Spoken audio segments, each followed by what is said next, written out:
Hello students, welcome back to our channel CG foundation.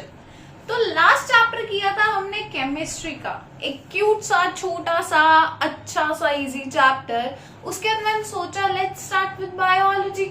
ठीक है, bio भी थोड़ी पढ़ लेते हैं। तो बायो में मैं सबसे पहला चैप्टर जो स्टार्ट कर रही हूँ आज वो है कंट्रोल एंड कोऑर्डिनेशन। ठीक है, तो कंट्रोल और कोऑर्डिनेशन समझेंगे कि एनिमल्स में कैसे होता है, प्लांट्स में क्या क्या रोल्स और फंक्शंस होते हैं और वो किस तरह से बोथ एनिमल्स एंड प्लांट्स अपने आप को कोऑर्डिनेट करके अपने डेली फंक्शंस और चीजें, ग्रोथ, ये सारी चीजें परफॉर्म करती हैं। जैसे ग्रोथ हो गया या रिएक्ट करना हो गया या फिर डिवीजन हो गई, ये सारी की सारी चीजें। ठीक है, so without wasting any time start करते हैं, आगमन करते हैं इस चैप्टर का कि एक्चुअल में चैप्टर में हो क्या रहा है और क्या क्या चीजें चल रही हैं हमारी बॉडी में। ठीक है, अब सबसे पहली चीज, नाम है चैप्टर का कंट्रोल एंड कोऑर्डिनेशन। काफी ज्यादा अच्छा, इजी और स्कोरिंग चैप्टर है। डायरेक्ट क्वेश्चंस आ जाते हैं आपको, मतलब ऐसे घुमा फिरा के क्वेश्चंस नहीं आने वाले इस चैप्टर पे। तो वो इजी हो जाता है ना कि सीधा पता हो यार ठीक है और अच्छे से मैंने आंसर लिख दिया। तो डायरेक्ट क्वेश्चंस आने वाले इस चैप्टर में, तो हम देखते हैं किस ढंग से क्वेश्चंस आएंगे। और मैंने लास्ट वीडियो में तुम्हें बताया था कि एनसीईआरटी को रीड कैसे करना है। आई होप तुम सब एनसीईआरटी अच्छे से रीड कर रहे हो चैप्टर वाइज, ताकि तुम्हारी नॉलेज प्लस नोट्स सब कुछ क्लियर हो रहा हो। तो कंट्रोल एंड कोऑर्डिनेशन दो वर्ड्स है। कंट्रोल मीन्स किसी भी चीज को कंट्रोल करना या फिर अपने मुताबिक चलाना। ठीक है, कंट्रोल करना। अब हम अपनी बॉडी को अपने हिसाब से नहीं चला सकते, अपने इंटरनल ऑर्गन्स को अपने हिसाब से नहीं चला सकते। अब मैं अपनी डाइजेशन का प्रोसेस थोड़ी ना रोक दूंगी या ब्रीदिंग का प्रोसेस रोक दूंगी, ऐसा तो हो नहीं सकता, वो पॉसिबल नहीं है। लेकिन हमारी बॉडी कई चीजों पर रिएक्ट करती है, तो वो कई चीजों का क्या है, कंट्रोल है ओवर आवर बॉडी। उसके बाद है कोऑर्डिनेशन। ये देखो, कोऑर्डिनेशन का क्या मतलब है? कोऑर्डिनेशन का मतलब है कि कैसे हमारी बॉडी, यानी कि मेरा माइंड या और मेरा फुट, माइंड से लेकर मेरे फुट तक सब कुछ कोऑर्डिनेटेड है। अगर आपको चलना भी है तो भी वो कैसे कोऑर्डिनेट हो रहा है। अगर तुम बैठे हो तो तुम्हें बैठ के उठना भी है तो वो कैसे कोऑर्डिनेट हो रहा है। कुछ तो सिग्नल, कुछ तो चीज जा रही होगी, कुछ तो मैसेज जा रहा होगा कहीं ना कहीं बॉडी में, जिसकी वजह से बॉडी को पता चलता है कि अब सो जा, अब उठ जा, अब भूख लगी है, या अब जब गुस्सा आ रहा होता है, वो एंगर, एग्रेशन की फीलिंग होती है, तो कुछ तो ऐसी चीज होगी जो बॉडी में ट्रैवल कर रही होगी, वो हम देखेंगे इस चैप्टर में। ठीक है, तो कोऑर्डिनेट बेसिकली कि हमारी बॉडी कैसे एक दूसरे के साथ कोऑर्डिनेट कर रही है, काम कर रही है। हमारी बॉडी के पार्ट्स एक दूसरे के साथ कैसे काम कर रहे हैं, एक दूसरे को हेल्प करते हुए, साथ साथ चलते हुए। ऐसा तो हो नहीं सकता कि मेरा आज सिर्फ राइट लेग का मन है कि वो चलेगी और लेफ्ट का मन है कि मेरा मन ही नहीं है, मैं नहीं चल रही, भाई तू चल ले अकेली। ऐसा हो ही नहीं सकता। अगर चलना है तो दोनों लेग्स काम करनी चाहिए, दोनों पांव साथ में काम करने चाहिए, उनका कोऑर्डिनेशन होना चाहिए। आई होप ये तुम्हें समझ में आ गया हो कि एक्चुअल में कंट्रोल और कोऑर्डिनेशन हम किस वे में बात कर रहे हैं। नहीं भी आया तो अभी आगे देखते हैं, आगे आएगा समझ कि किस वे में बात कर रहे हैं। और ये ज्यादा पास खड़े होने का नतीजा। ठीक है, नेक्स्ट अब आती है पहली स्लाइड। पहली स्लाइड में मैंने सीधा सीधा लिख दिया है कि भाई इंट्रोडक्शन है इस चैप्टर का। ठीक है, तो इंट्रोडक्शन क्या है हमारे पास? सबसे पहली चीज कि ह्यूमन बॉडी क्या है, एक कॉम्प्लेक्स मशीन है। मशीन क्या होती है? जो कोई भी फंक्शन या काम परफॉर्म करती है।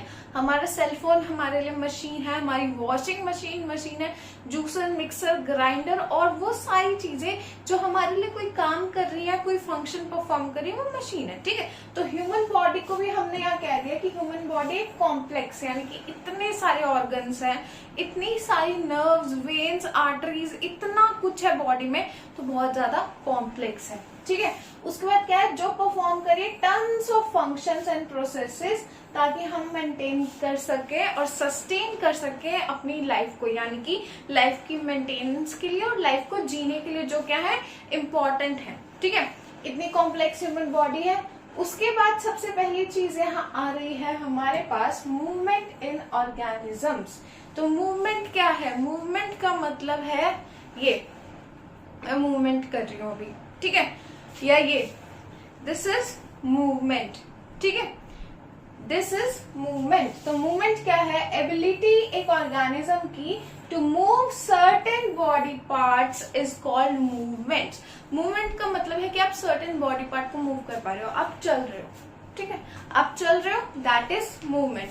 आप किसी को बाय कर रहे हो, दैट इज मूवमेंट। सिर्फ मेरे हैंड्स बाय कर रहे हैं, ऐसा तो नहीं मेरे पाँव भी बाय कर रहे हैं। ठीक है, मैं रोटेट कर रही हूँ अपनी नेक को, दैट इज मूवमेंट। तो मूवमेंट क्या है, एबिलिटी किसी भी बॉडी पार्ट की कि वो इजीली क्या हो जाएगा, मूव कर जाएगा, उसको बोलेंगे हम मूवमेंट।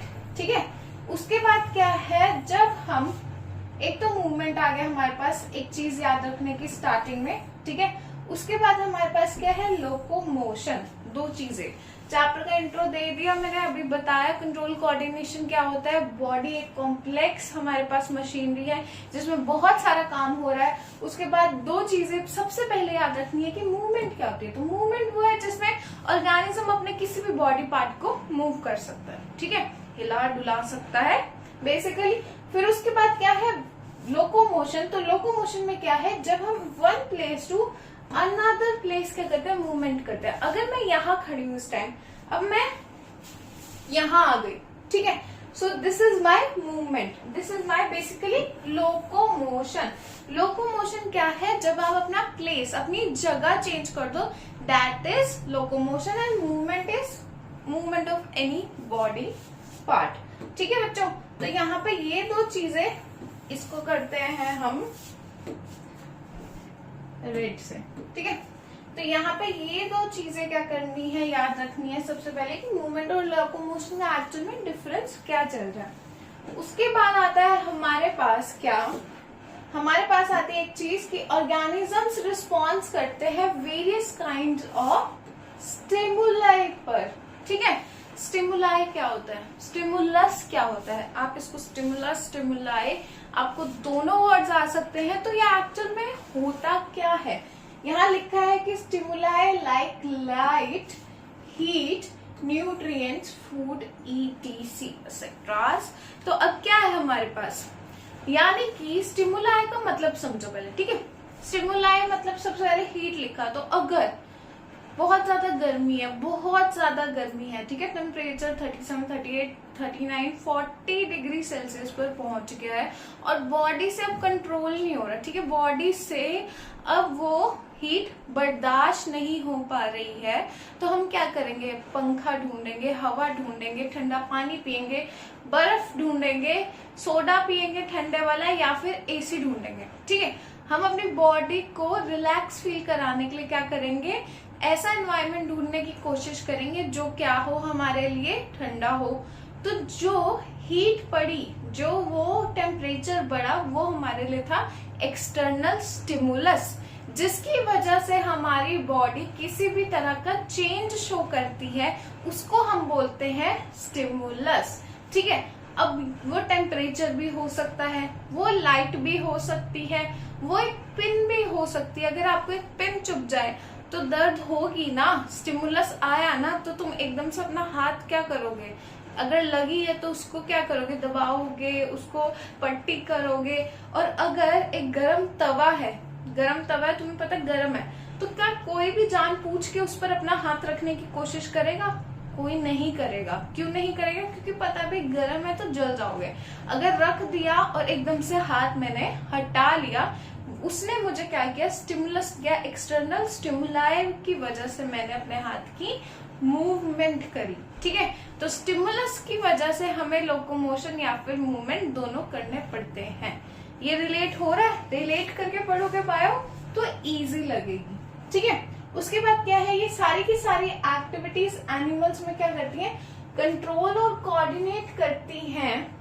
यानी कि मतलब जितनी भी एक्टिविटीज हैं हमारे पास एनिमल्स में, वो क्या कौन कंट्रोल कर रहा है, एक तो हमारा नर्वस सिस्टम और दूसरा क्या है हमारा एंडोक्राइन सिस्टम।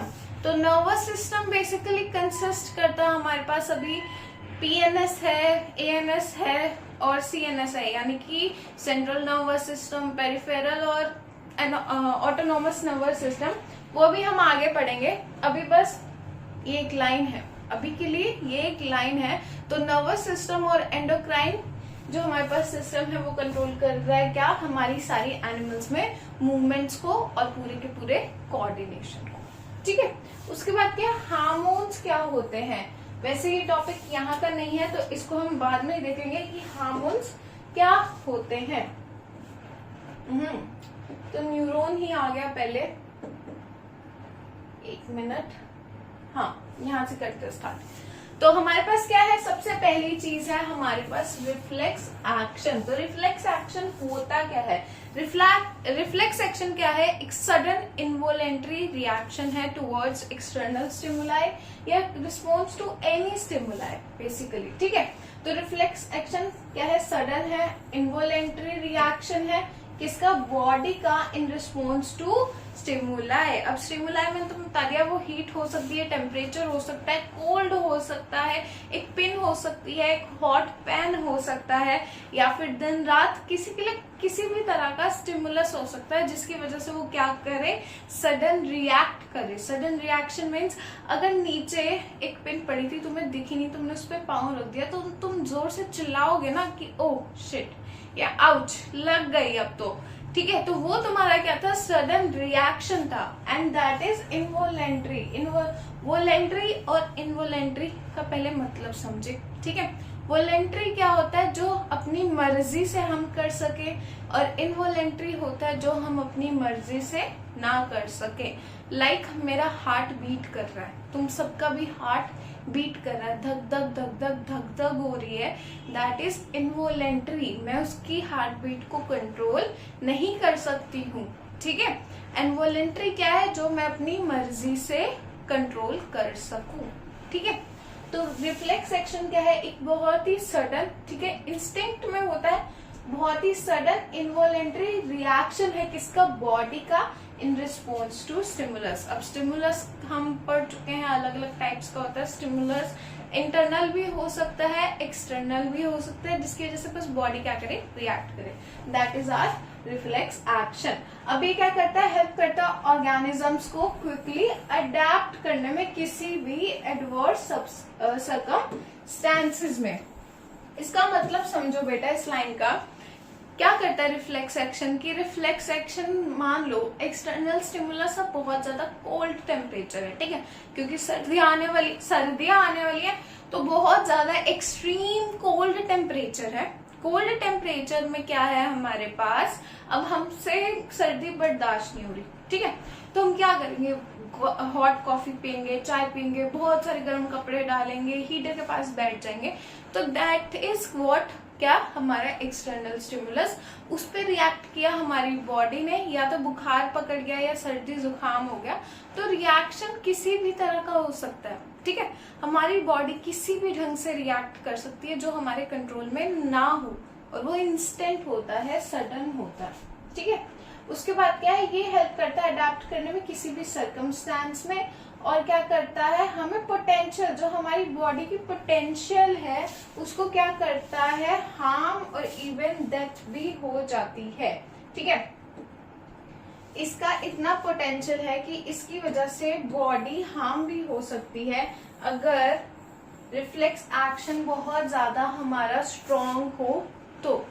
ठीक है, बट इस पे इतना ध्यान नहीं देते, ये डेथ वाली चीजों पे नहीं दे रहे हम ध्यान, हम बस ध्यान दे रहे हैं कि what is our reflex action is, ठीक है, और वो कैसे होता है और हमें किस किस चीज में क्या करता है, वो हेल्प करता है, एडवर्स सर्कमस्टेंसेस में अडेप्ट करने में हेल्प करता है।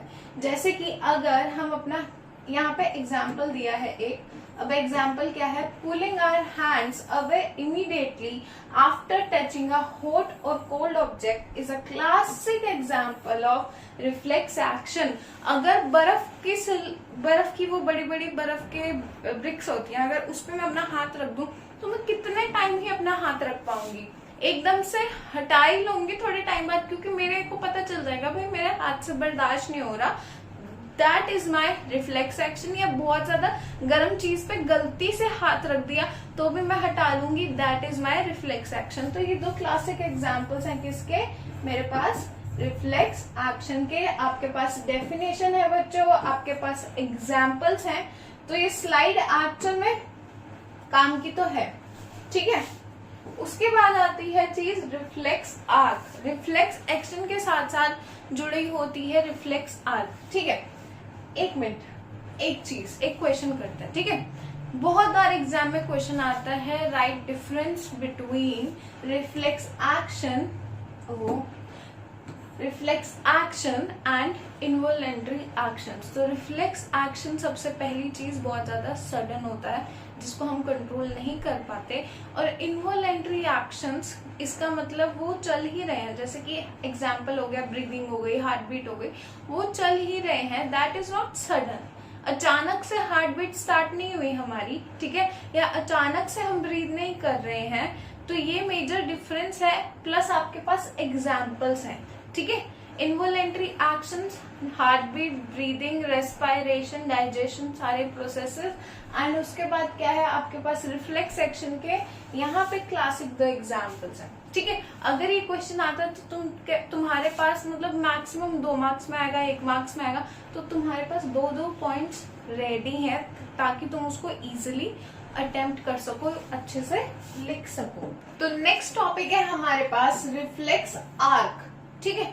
तो आर्क के लिए अभी यहाँ पे न्यूरॉन की बात होगी, पहले रिफ्लेक्स आर्क देख लेते हैं, फिर मैं बताती हूँ। अब इसके बाद देखेंगे कि न्यूरॉन क्या होता है, ठीक है। तो रिफ्लेक्स आर्क क्या है हमारे पास, ये path followed by an electric impulse है जब रिफ्लेक्स एक्शन होता है। जिस रास्ते से हमारे न्यूरॉन्स बेसिकली क्या करते हैं, सिग्नल ट्रांसमिट कर रहे हैं हमारे ब्रेन तक, सेंट्रल नर्वस सिस्टम, ठीक है। तो सेंट्रल नर्वस सिस्टम में क्या है हमारे पास, ब्रेन है और स्पाइनल कॉर्ड है। अभी से 2 चीजें बता दी, आगे अभी और डिटेल में थोड़ा पढ़ेंगे। तो क्या है हमारे पास, जो पाथ फॉलो कर रही है वो इलेक्ट्रिक सिग्नल या इलेक्ट्रिक इम्पल्स रिफ्लेक्स एक्शन के टाइम पर, उसको बोलते हैं रिफ्लेक्स आर्क, ठीक है। यानी कि एक हॉट पैन पर हाथ रखा और मेरे न्यूरॉन्स ने एकदम से सिग्नल पहुंचाया था मेरे ब्रेन तक कि भाई बहुत गर्म चीज है, हटा ले प्लीज, और मैंने सेकंड्स में अपना हाथ हटा लिया वहां से, ठीक है। दैट पाथवे जो फॉलो हुआ, मेरे न्यूरॉन्स ने फॉलो किया, मेरे स्टिमुलस की वजह से रिफ्लेक्स एक्शन ने फॉलो किया, that path is known as reflex arc, ठीक है बेटा जी। उसके बाद क्या है, इम्पल्स ट्रैवल करती है सबसे पहले कहा, रिसेप्टर ऑर्गन से स्पाइनल कॉर्ड और ब्रेन तक, ठीक है। यानी कि जिस ऑर्गन ने रिसीव किया, या हाथ, बेसिकली अभी हाथ है, ठीक है, हाथ के न्यूरॉन्स ने रिसीव किया कि मेरे पास जो पैन है वो बहुत ज्यादा हॉट है, तो उसने एकदम से क्या किया, सिग्नल पहुंचाया ब्रेन तक, ठीक है। फिर वो चीज प्रोसेस हुई मेरे दिमाग में और उसके बाद इन्फॉर्म कर दिया गया, इन्फॉर्मेशन पहुंच गई उस ऑर्गन तक कि भाई कंसर्न जो भी मसल्स हैं या ऑर्गन है कि उस हाथ को वापस हटा लो। अभी मैंने यही बताया तुम्हें। एंड आफ्टर दैट क्या हमारे पास 2 चीजें आती है यहाँ पे, सेंसरी न्यूरॉन्स और मोटर न्यूरॉन्स। वो मैं न्यूरॉन्स में ही पढ़ाना चाहती हूँ तुम्हें, इसलिए अभी इतना ज्यादा नहीं बता रही हूँ, ठीक है। उसके बाद क्या है, जो रिसेप्टर ऑर्गन था उसमें क्या था हमारे पास, सेंसरी न्यूरॉन्स थे। सेंसरी न्यूरॉन्स बेसिकली क्या है, जो सेंस ऑर्गन से रिलेटेड होते हैं, ठीक है। आईज, नोज, टंग, ईयर्स, ये सारे सेंस ऑर्गन है हमारे पास। और क्या है हमारे पास, मोटर न्यूरॉन्स है। 1-2 चीजें यहाँ और लिखी है, एफरेंट और इफरेंट। तो एफरेंट बेसिकली बाहर की साइड होता है, एफरेंट का मतलब, ठीक है, और इफरेंट का मतलब होता है, सॉरी उल्टा हो गया ये तो, एफरेंट का मतलब होता है अंदर की साइड, ठीक है, आना, एंड इफरेंट का मतलब होता है जाना, ठीक है। तो सेंसरी न्यूरॉन से सिग्नल पहले आया और फिर वापस गया तेजी से मोटर की स्पीड से, कहा, मेरे ऑर्गन तक थ्रू माय मोटर न्यूरॉन, ठीक है। तो सेंसरी न्यूरॉन ने क्या किया, देख लिया कि भाई पैन गर्म है और उसने एकदम से सिग्नल पहुंचाया ब्रेन तक। ब्रेन ने बोला कि हाथ हटा ले और वो सिग्नल वापस आया एकदम स्पीड से, मिली सेकेंड्स में। किसकी मदद से? मेरे मोटर न्यूरॉन की मदद से, ठीक है, क्योंकि वो बहुत ज्यादा तेज होता है, इस वजह से ही उसका नाम क्या है, मोटर न्यूरॉन है। अब ये क्या है, ये मेरे पास पूरा का पूरा बना हुआ है रिफ्लेक्स आर्क या फिर पाथवे, ठीक है, ये पूरा का पूरा पाथवे बना हुआ है मेरे पास। अब ये क्या है मेरे पास, ये है मेरे पास पार्ट ऑफ ब्रेन, ठीक है, ये ब्रेन है। उसके बाद क्या है, यहाँ पे मेरे पास एफरेंट न्यूरॉन है, जो क्या हो रहा है, यहाँ से अंदर की तरफ जा रहा है, मेरे ब्रेन में जा रहा है, ठीक है। ये रेड वाला जो न्यूरॉन का है पूरा का पूरा नर्व्स। हाँ, तो डायग्राम करते हैं स्टार्ट, ठीक है बेटा जी, इसको इरेज करते हैं और फिर करते हैं स्टार्ट। अब करते हैं स्टार्ट। तो अब क्या है, सबसे पहले हॉट ऑब्जेक्ट था, यहाँ पे कैंडल थी, मेरी फिंगर ने टच किया और जो सेंसरी न्यूरॉन था वो जल्दी से गया फटाक से और कहाँ पहुंच गया, ब्रेन में, कि भाई चीज गर्म है। और फिर मेरे ब्रेन ने क्या किया, मेरे ब्रेन ने भेज दिया एकदम से मोटर न्यूरॉन, जो ये ब्लू वाला दिख रहा होगा तुम्हें, कि भाई यहाँ तक, मसल्स तक। वो सिर्फ मसल्स तक ही सिग्नल भेजता है ताकि मसल्स को पता चल जाए कि उस चीज से हाथ हटा लेना है। और फिर मैंने अपना हाथ क्या कर लिया, पेन हुआ मुझे, पेन रिसेप्टर थे स्किन में और उसकी वजह से क्या कर लिया, मैंने अपना हाथ वहां से हटा लिया। सो दिस होल पाथ जो भी कवर हुआ, मोटर और सेंसरी न्यूरॉन ने जो पाथ कवर किया, उस पाथ का नाम है मेरे पास यहाँ पे रिफ्लेक्स आर्क। और रिफ्लेक्स आर्क में बहुत बार क्वेश्चन आया हुआ है, बहुत बार ये डायग्राम आया हुआ है कि एक बार बना के दिखा दो कि अगर किसी हॉट ऑब्जेक्ट को आपने टच कर दिया तो आप कैसे बताओगे। So this is the diagram जो आप बना सकते हो और पेपर में आ भी सकता है, आने के चांसेस है, ठीक है बेटा। उसके बाद अब हम पढ़ते हैं अपना प्यारा सा न्यूरॉन। अब न्यूरॉन होता क्या है बेसिकली, तो न्यूरॉन क्या है हमारे पास, स्ट्रक्चरल और फंक्शनल यूनिट है किसकी, नर्वस सिस्टम की, नर्व्स की। नर्व्स बेसिकली नसें होती हैं, ये दिख रही होंगी अगर ग्रीन ग्रीन अपने हाथ पे देखो, नसें, जहाँ पे इंजेक्शन भी लगता है, दैट इज नर्व्स, नसें, ठीक है। और उसकी पूरी पूरी इतनी सारी नसें होती है हमारे पास, ऑक्सीजनेटेड डीऑक्सीजनेटेड ब्लड वाली, आर्टरीज और वेन्स, उनको मिला के हमारा सारा बन रहा है क्या, नर्वस सिस्टम, ठीक है। तो उसकी स्ट्रक्चरल और फंक्शनल यूनिट क्या है हमारे पास, न्यूरॉन।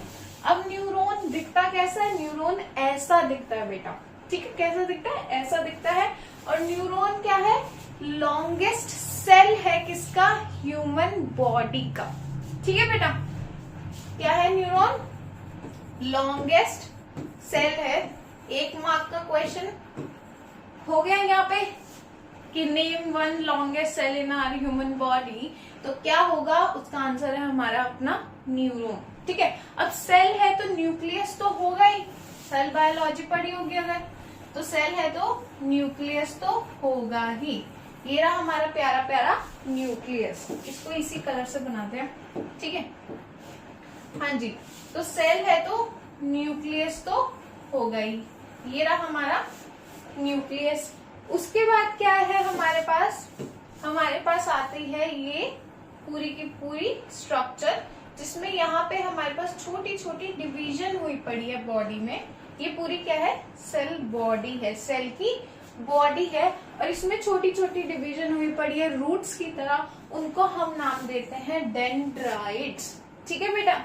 उसके बाद जो सेल बॉडी है वो आगे बढ़ती है और उसके ऊपर क्या आती है, एक कवरिंग आ जाती है, ब्लैक यूज करते हैं, तो उसके ऊपर क्या आ जाती है, एक कवरिंग आ जाती है, जिस कवरिंग का नाम यहाँ पे है श्वान सेल्स, ठीक है बेटा। यहाँ से जो मेरे पास ये डेंड्राइट्स निकली, सेल बॉडी डेंड्राइट्स, और फिर मेरे पास एक और टेल निकली, ठीक है। उस टेल के ऊपर कवरिंग है जिसको मैं बोल रही हूँ श्वान सेल्स, और जो ये टेल निकली उसका नाम है एक्सन, ठीक है, एक्सन। और उसके बाद क्या है, श्वान सेल्स के बाद जो कवरिंग है उसकी आउटर कवरिंग किसकी है, माइलिन शीट की है, ताकि शॉक ना लगे, क्योंकि मोटर न्यूरॉन्स क्या होता है, इलेक्ट्रिकल इम्पल्स जनरेट करते हैं, तो शॉक ना लगे, शॉक से प्रिवेंशन हो हमारी बॉडी का, इसके लिए हमारे पास क्या होती है, माइलिन शीट प्रेजेंट होती है। एंड में मेरे पास क्या है, यहाँ पर दोबारा से वैसे ही डिवीजन आ रही है, और उसको बोलते हैं हम एक्सिग्नल टर्मिनल्स, या फिर हम इसको यहाँ एक और नाम देते हैं जिसको बोलते हैं हम क्या, नर्व एंडिंग्स, ठीक है, एक और नाम देते हैं और बोलते हैं नर्व एंडिंग्स। और जो ये बीच में हमारे पास जो ये दिख रहा है, हमें स्पेस दिख रहा है जिसमें हमारे पास एक्सन की तरह चीज है, एक्सन की तरह क्या है, फॉर्मेशन है हमारे पास ट्यूब लाइक स्ट्रक्चर की, उसको हम बोलते हैं नोड ऑफ रणवीर। रणवीर सिंह वाला रणवीर, नो बेटा, road of Ranveer, this is node of Ranveer, but आप रणवीर भी बोलो, बस याद रहना चाहिए, स्पेलिंग मत रणवीर वाली लिखाना, ठीक है। तो नोड ऑफ रणवीर से क्या होता है, जो भी हमारे पास इलेक्ट्रिकल सिग्नल या फिर इलेक्ट्रिक इम्पल्स आ रहा है ना स्टिमुलस की वजह से, वैसे जंप होता है यहाँ से यहाँ से यहाँ से यहाँ, और इस जंपिंग की वजह से ही वो मिली सेकेंड्स में हमारे ब्रेन तक पहुंच जाता है, ठीक है बेटा। तो आई होप कि तुम्हें न्यूरॉन का डायग्राम समझ में आ गया हो कि, और अच्छा डायग्राम तो समझ में आ गया, अब सिग्नल कैसे आ रहा है, ऐसे मिलियंस ऑफ न्यूरॉन्स क्या है एक दूसरे से अटैच हैं, इस न्यूरॉन की नर्व एंडिंग से नेक्स्ट न्यूरॉन का डेंड्राइट्स अटैच है, ये अटैच है किससे, अगले न्यूरॉन की नर्व एंडिंग से, ठीक है। और ऐसे करते करते पूरी की पूरी मिलियंस ऑफ चेन किसके अंदर है, हमारी बॉडी के अंदर है, जो हेल्प करती है किसमें, सिग्नल ट्रांसमिशन करने में, जो भी आउटर स्टिमुलस हमारी बॉडी में आया है, ठीक है बेटा।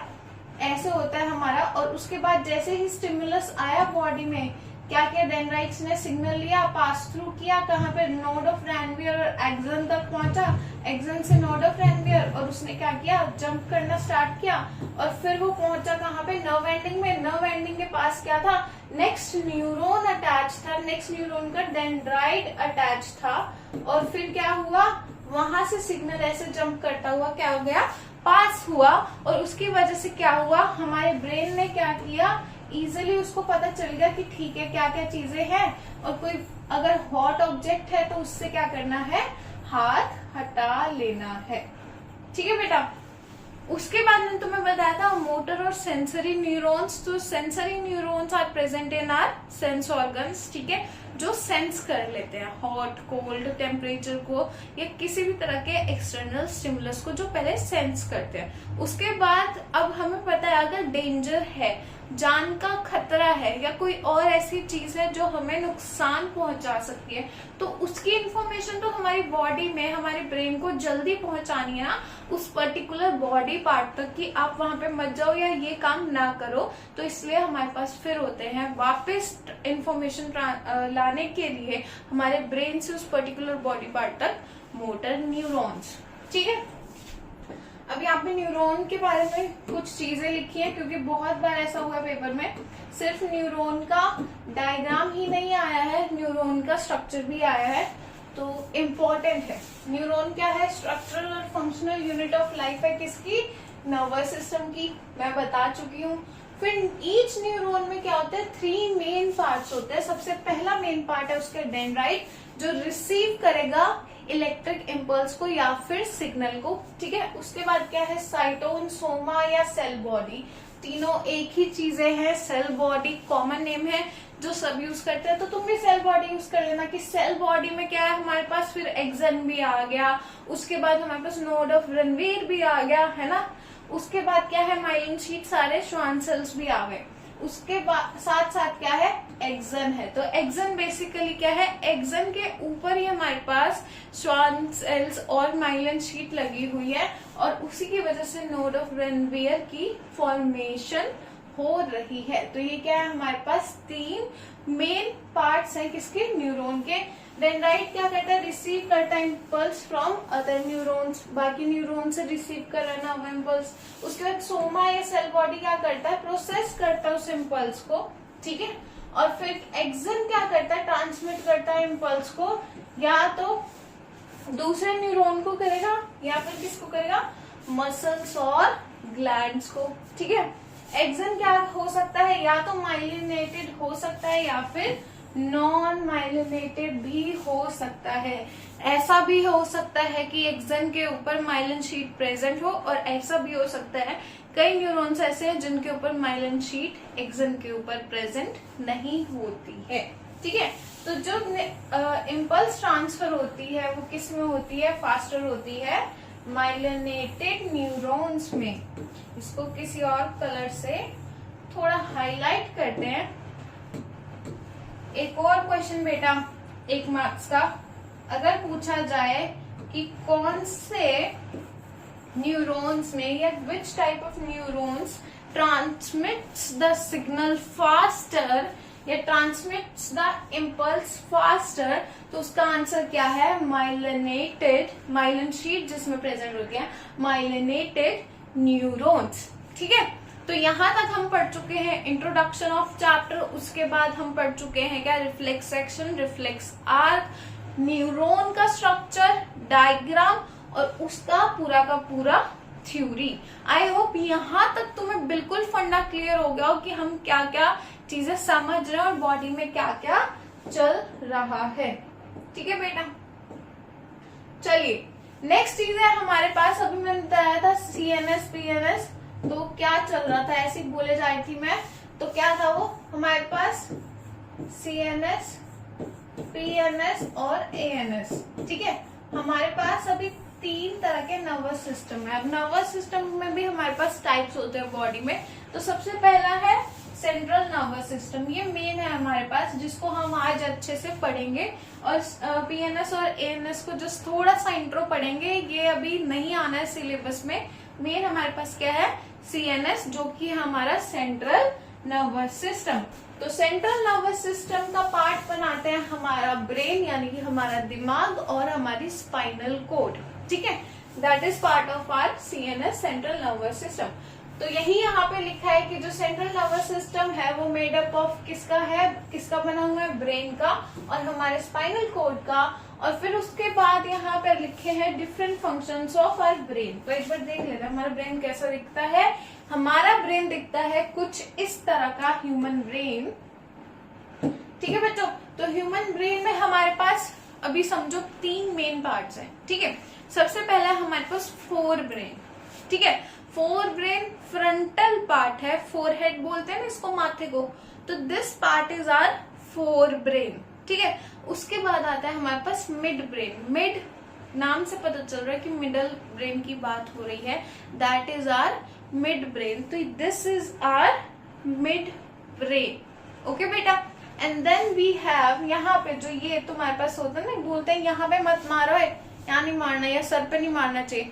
तो यहाँ हमारे पास होता है हाइंड ब्रेन। तो ब्रेन की भी हमारे पास, ब्रेन भी आगे 3 पार्ट्स में डिवाइडेड है, fore brain, mid brain and hind brain.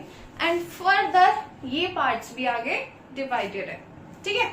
तो सो बेटा जी हमारे पास है यहाँ पे ह्यूमन ब्रेन, और मैंने तुम्हें बता दिया कि ब्रेन में होते हैं 3 parts, fore brain, mid brain और हाइंड ब्रेन, ठीक है। तो सबसे पहले बात करते हैं फोर ब्रेन की और देखते हैं कि फोर ब्रेन में आगे कौन कौन से पार्ट्स आते हैं। तो फोर ब्रेन, सबसे पहली चीज ये याद रखो कि लार्जेस्ट पार्ट है किसका, ब्रेन का, ठीक है।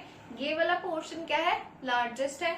और उसमें सबसे पहला हमारे पास क्या आता है, ये उसमें सबसे पहला हमारे पास क्या आता है, सेरेब्रम, ठीक है। फोर ब्रेन में सबसे पहला पार्ट कौन सा है हमारे पास, सेरेब्रम। जो यहाँ पे तुम देख रहे होगे ये सेरेब्रम लिखा है, दिस पार्ट यहाँ पे एरो लगी है, this part is known as our cerebrum यहाँ पे, ठीक है। उसके बाद हमारे पास नेक्स्ट पार्ट आता है क्या, हाइपोथैलेमस। नेक्स्ट पार्ट क्या है हमारे पास, हाइपोथैलेमस, यहाँ पे तुम देख सकते हो, अगर ये एरो देखो तो this is our hypothalamus, this part is known as our hypothalamus. ये सेरेब्रम, ये हाइपोथैलेमस। और थर्ड पार्ट क्या है हमारे पास फोर ब्रेन का, दैट इज थैलेमस। ठीक है बेटा, तो ये तीन पार्ट्स थे जो हमारे पास प्रेजेंट है किसमें, फोर ब्रेन में। उसके बाद बात करते हैं हम किसकी, मिड ब्रेन की। तो मिड ब्रेन हमारे पास क्या है, स्मॉलेस्ट पार्ट है किसका, ह्यूमन ब्रेन का। और उसमें हमारे पास दो पार्ट्स आ रहे हैं या दो चीजें आ रही हैं आगे। एक तो है हमारे पास टेक्टम और दूसरा क्या है हमारे पास टेगमेंटम। एक है टेक्टम और दूसरा क्या है हमारे पास टेगमेंटम। तो जो टेक्टम और टेगमेंटम है वो क्या करते हैं, बेसिकली अटैचमेंट में हेल्प करते हैं फोर ब्रेन और हाइंड ब्रेन की। ठीक है, अभी फंक्शंस पढ़ेंगे इन सबके कि क्या क्या कौन कौन सी चीज क्या क्या काम कर रही है, कौन कौन सा पार्ट क्या क्या काम या क्या क्या फंक्शंस परफॉर्म कर रहा है। तो यहाँ पे फोर ब्रेन हो गया, मिड ब्रेन हो गया, लास्टली वी हैव हमारे पास हाइंड ब्रेन। ठीक है, तो हाइंड ब्रेन में भी मेरे पास आगे क्या आ रहे हैं, तीन पार्ट्स आ रहे हैं जो मैं यहाँ लिख रही हूँ, यहाँ लिखे भी हुए हैं वैसे तो। सबसे पहला है सेरेबेलम। ठीक है, तो बच्चे बहुत ज्यादा कंफ्यूज होते हैं सेरेबेलम और सेरेब्रम में। तो फोर ब्रेन में क्या प्रेजेंट है, सेरेब्रम। ड्रम से याद कर लो, ड्रम का है ये ड्रम है। ठीक है, तो सेरेब्रम का है हमारे पास फोर ब्रेन में और सेरेबेलम कहाँ पे प्रेजेंट है, हाइंड ब्रेन में। उसके बाद हमारे पास है नेक्स्ट पार्ट, क्या नेक्स्ट पार्ट है मेडुला ऑब्लोंगेटा। ऑब्लोंगेटा, ठीक है, मेडुला ऑब्लोंगेटा।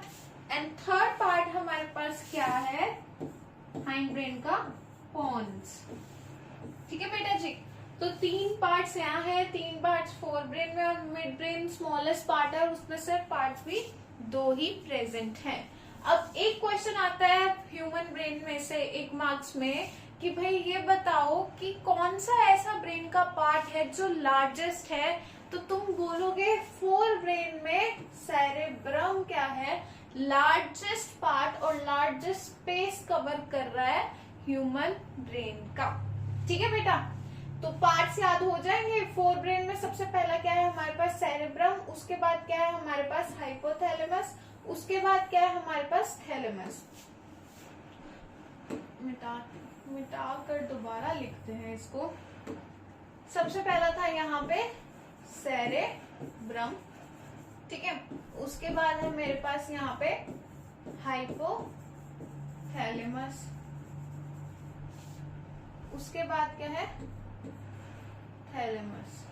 ठीक है, मिड ब्रेन में हमारे पास टेक्टम एंड टेगमेंटम, फिर हाइंड ब्रेन में सेरेबेलम, मेडुला ऑब्लोंगेटा और पोन्स। और ऐसा दिखता है कुछ तुम्हारा ह्यूमन ब्रेन और यहाँ से अटैच है तुम्हारे हाइंड ब्रेन से अटैच है क्या, तुम्हारी ये रही प्यारी सी स्पाइनल कोड।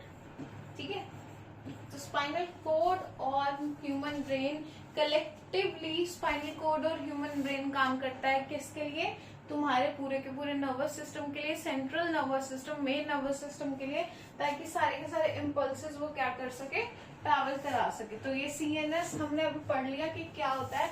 अब देखते हैं आगे। तो सेरेब्रम की बात हो रही है यहाँ पे, दूसरा मार्कर यूज करते हैं, पिंक कलर का करेंगे, चलो। हाँ जी, तो सेरेब्रम की बात हो रही है। सेरेब्रम क्या है, रिस्पॉन्सिबल है किसके लिए, फंक्शंस की बात हो रही है, यहाँ पे सारे फंक्शंस लिखे हैं। तो cerebrum is responsible for reasoning, logic, emotion, speech, memory, visual processing, recognition of auditory and taste stimuli. यानी कि जो भी हम रीजनिंग, लॉजिक्स वाला दिमाग लगाते हैं वो सेरेब्रम का काम है, फोर ब्रेन में सेरेब्रम का काम है। और जो भी हम रिकॉग्नाइज करते हैं साउंड्स को या स्पीच को या टेस्ट, गंदा टेस्ट है, कड़वा है, खट्टा है, वो सारा स्टिमुलाई जो है हमारे पास, वो सारा का सारा रिसेप्टर कौन है, कौन रिसीव करे वो सारी इंफॉर्मेशन, हमारा प्यारा सेरेब्रम। ठीक है, उसके बाद बात किसकी हो रही है, सेरेबेलम की। तो सेरेबेलम क्या करता है, रेगुलेट करता है और कोऑर्डिनेट करता है किसको, बॉडी मूवमेंट्स को और पोस्चर एंड बैलेंस को। पोस्चर स्ट्रेट खड़ा होना तुम्हारा, ठीक है, ऐसे बैक बेंड ना होना, बैलेंस होना, ठीक है, जिनका बैलेंस नहीं होता। अब एक बात बताती हूँ कि जो लोग दारू बहुत पीते हैं या फिर कोई और नशा ज्यादा करते हैं तो उनका सेंट्रल नर्वस सिस्टम अटैक होता है सीधा, ठीक है। कोई भी चीज हो गई, वेदर इट्स एल्कोहल या फिर तुम्हारे पास कोई भी कैफीन वाली चीज है या कोकेन या और भी जो ये नशे टाइप्स होते हैं, उसमें क्या होता है, सेरेबेलम अटैक होता है, सेंट्रल नर्वस सिस्टम अटैक होता है। और सेरेबेलम सीधा अटैक होता है, सेरेबेलम क्या हो जाता है, शून्य पड़ जाता है।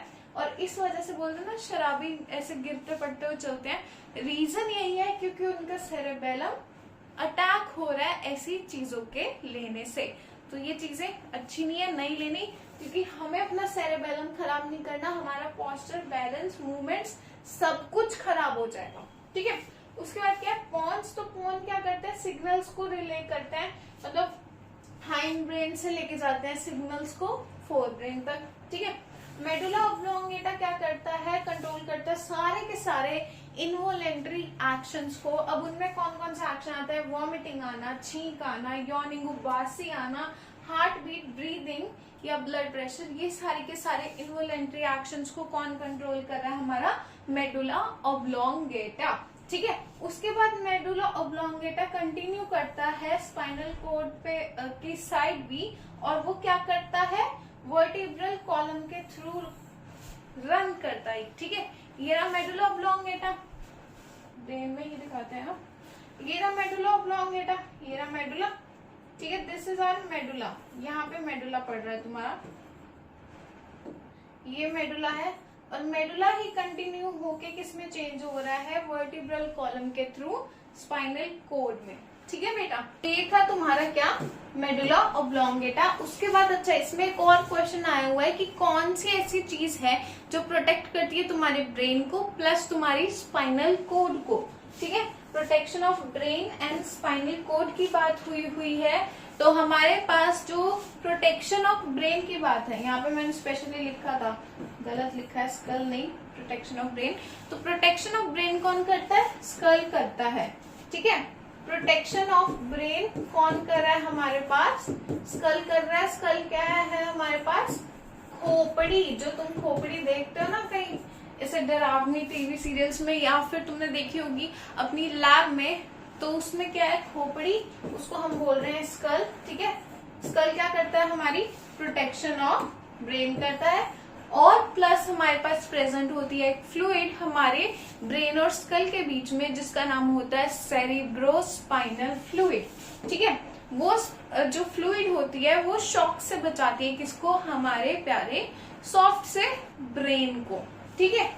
और क्या है हमारे पास है हमारी स्पाइनल कॉर्ड। तो स्पाइनल कॉर्ड की प्रोटेक्शन कौन करता है, स्पाइनल कॉर्ड की प्रोटेक्शन करता है हमारे पास हमारा वर्टिब्रल कॉलम, वर्टिब्रल कॉलम या फिर इसको वर्टिब्रा भी कहते हैं, रीढ़ की हड्डी, बेसिकली रीढ़ की हड्डी प्रोटेक्ट करिए किसको, तुम्हारे स्पाइनल कॉर्ड को। और protection of brain, skull plus cerebrospinal fluid, ठीक है, सेरिब्रो स्पाइनल फ्लूइड, ये दोनों क्या कर रहे हैं, ये क्या कर रहे हैं, ये ब्रेन को प्रोटेक्ट कर रहे हैं, ठीक है। तो प्रोटेक्शन वाला एक क्वेश्चन आता है जो यहाँ पे मैंने तुम्हें बता दिया। अब यहाँ पे क्या है हमारे पास, पीएनएस और एंड एएनएस। तो मैंने तुम्हें पहले बताया था कि ये बस थोड़ा सा ओवरव्यू देखेंगे, इतना डीप में इसमें नहीं जाना है। तो PNS is our peripheral nervous system, peripheral nervous system. ANS is our autonomous nervous system, ठीक है बेटा। तो पेरिफेरल नर्वस सिस्टम क्या होता है, जितने भी ब्रेन से आ रही नर्व्स हैं और स्पाइनल कॉर्ड से आ रही नर्व्स हैं, वो कॉन्स्टिट्यूट करती हैं किसको, पेरिफेरल नर्वस सिस्टम को। यानी कि जितनी भी ब्रेन से आ रही नसें हैं और हमारे स्पाइनल कॉर्ड से नसें बाहर की साइड आ रही हैं, उसको कंसिस्ट करके ओवरऑल बनाया गया है हमारा पीएनएस। और इसमें 12 क्रेनियल नर्व्स है, 31 स्पाइनल नर्व्स है। क्रेनियल नर्व्स जो हमारे पास स्कल से आ रही है, बेसिकली स्कल को एक और चीज क्रेनियम भी कहते हैं। थोड़ा सा ये मुश्किल तो नहीं हो गया, प्रोटेक्शन ऑफ ब्रेन में हमारे पास आता है स्कल या उसको क्रेनियम भी कहा जाता है, प्लस सेरिब्रोस्पाइनल फ्लूइड, और हमारे पास स्पाइनल कॉर्ड की प्रोटेक्शन के लिए हमारे पास है वर्टिब्रा या फिर वर्टिब्रल कॉलम। ठीक है बच्चों, तो 12 क्रेनियल नर्व्स हैं, यानी कि 12 ऐसी नर्व्स हैं जो आ रही हैं ब्रेन से, और 31 ऐसी नर्व्स हैं जो आ रही हैं किससे, स्पाइनल कॉर्ड से। फिर आता है हमारे पास ऑटोनॉमिक नर्वस सिस्टम। तो ऑटोनॉमिक नर्वस सिस्टम में क्या है, जितनी सारी की सारी नर्व्स जो है पीएनएस की, वो कंट्रोल करती हैं इनवॉलेंटरी एक्शंस को हमारी बॉडी में, जैसे रेस्पिरेशन, हार्ट और ये सारी की सारी चीजें, और वो फॉर्म करती हैं क्या, ऑटोनॉमिक नर्वस सिस्टम। यानी कि टोटल ऑफ 12 और ये 31 नर्व्स में से जितने भी नर्व्स हमारी कंट्रोल कर रही है इनवॉलेंटरी एक्शंस, वो नर्व्स जो इनवॉलेंटरी एक्शंस को कंट्रोल कर रही है वो है ऑटोनोमस नर्वस सिस्टम का या ऑटोनॉमिक नर्वस सिस्टम का पार्ट। ठीक है बच्चों, आई होप तुम्हें ये बस थोड़ा सा ओवरव्यू है इसका, ये जरूरी इतना इम्पोर्टेंट नहीं है, कई बार पूछा गया है, बट सीएनएस तो मेन टॉपिक है, वो आई होप कि तुम्हें समझ में आ गया हो। नेक्स्ट है हमारे पास प्लांट हार्मोन्स एंड मूवमेंट्स। तो अब तक हम एनिमल्स की बात कर रहे थे, अब थोड़ी प्लांट्स की भी बात कर लेते हैं। प्लांट्स में भी मूवमेंट्स होती हैं अलग अलग तरह की, प्लांट की मूवमेंट की भी बात कर लेते हैं। प्लांट में ग्रोथ भी हो रही है, उसकी ग्रोथ की भी बात कर लेते हैं। ठीक है, तो प्लांट हार्मोन्स एंड मूवमेंट्स है। तो सबसे पहली चीज हार्मोन्स। ठीक है, तो मैंने तुम्हें बताया था कि ये हार्मोन्स तो हम क्या करेंगे, बाद में पढ़ेंगे, तो अब पढ़ते हैं। हार्मोन्स को पढ़ने की बारी आ गई है। तो हार्मोन्स क्या है, केमिकल मैसेंजर्स हैं जो असिस्ट करते हैं किसको, नर्वस सिस्टम को, ताकि वेरियस फंक्शंस परफॉर्म हो पाए। यानी कि हार्मोन्स क्या है, केमिकल मैसेंजर्स हैं, केमिकली मैसेज जाता है किसके थ्रू, हमारे नर्वस सिस्टम के थ्रू। बेसिकली एंडोक्राइन सिस्टम में हार्मोन्स की फॉर्मेशन होती है, और वहां से क्या होता है, अलग अलग चीजें कंट्रोल और कोऑर्डिनेट होती है। ठीक है, उसके बाद क्या, हार्मोन्स इन प्लांट्स क्या करते हैं, कोऑर्डिनेट करते हैं किसमें, मूवमेंट्स में, प्लांट की मूवमेंट में, प्लांट की ग्रोथ में, लीव्स, फ्लावरिंग में, ये सारी चीजों में। तो हार्मोन्स तो चलो हो गया यहाँ पे। अब देखते हैं कि प्लांट हार्मोन्स का क्या सीन चल रहा है। तो सबसे पहले हमारे पास आते हैं 5 तरह के प्लांट हार्मोन्स जो हमारे सिलेबस में है, जो हमारे चैप्टर में है। ठीक है, प्लांट हार्मोन्स क्या है, बेसिकली ये केमिकल मैसेंजर्स हैं जो रेगुलेट करते हैं किसको, हमारी प्लांट की मूवमेंट को और ग्रोथ को। ठीक है, अब सबसे पहला हमारे पास प्लांट हार्मोन प्रेजेंट है, वो क्या है, ऑक्सिन। और ऑक्सिन हेल्प करता है किसमें, ग्रोथ ऑफ प्लांट टिश्यू में, यानी कि प्लांट टिश्यूज की ग्रोथ में हेल्प करेगा। सेकेंड हमारे पास हार्मोन है साइटोकाइनिन। साइटोकाइनिन प्रमोट करता है, सेल को डिवाइड होने में हेल्प करता है, सेल डिवीजन में, और डिले करता है किसको, एजिंग ऑफ सेल्स को, यानी कि हमारा प्लांट जल्दी बूढ़ा ना हो, सेल उसके जल्दी बूढ़े ना हो, उसकी एज ज्यादा लंबी जाए। ठीक है, फिर आता है हमारे पास जिब्रेलिन। जिब्रेलिन बहुत सारे काम करता है। ठीक है, जिब्रेलिन बहुत काम करता है, बहुत ज्यादा, थक भी जाता होगा बेचारा। तो क्या है, जिब्रेलिन हेल्प करता है ग्रोथ ऑफ स्टेम्स में, इनिशिएट करता है कि भाई एक तो स्टेम की ग्रोथ करा रहा है। ठीक है, इसका मतलब है लेंथ बढ़ाने की, हाइट बढ़ाने की काम कर रहा है ये प्लांट का। फिर इनिशिएट कर रहा है क्या, सीड जर्मिनेशन। अगर कोई सीड लगाया तो उसको जर्मिनेट करने में हेल्प कौन करता है, जिब्रेलिन हेल्प करता है। फिर प्रमोट करता है फ्लावरिंग। ठीक है, जिन प्लांट्स के फ्लावर आते हैं, जैसे कि रोज हो गया, तो वो फ्लावरिंग कौन प्रमोट कर रहा है, जिब्रेलिन प्रमोट कर रहा है। Cell division, cell growth after seed germination. Seed germination के बाद, मतलब सीड हमने सॉइल में डाला, दबा दिया और उसको जर्मिनेट किया, उसके बाद जितने भी सेल डिवीजन और सीड की ग्रोथ है वो कौन करा रहा है, जिब्रेलिन करा रहा है। Then we have abscisic acid. तो एब्सिसिक एसिड बिल्कुल, एक मिनट इसको थोड़ा, हाँ, तो एब्सिसिक एसिड क्या है, कहीं ना कहीं लग गए ना, उल्टे हो गए ये। तो एब्सिसिक एसिड क्या है, एब्सिसिक एसिड बिल्कुल अपोजिट है किसके, जिब्रेलिन के, दुश्मन है।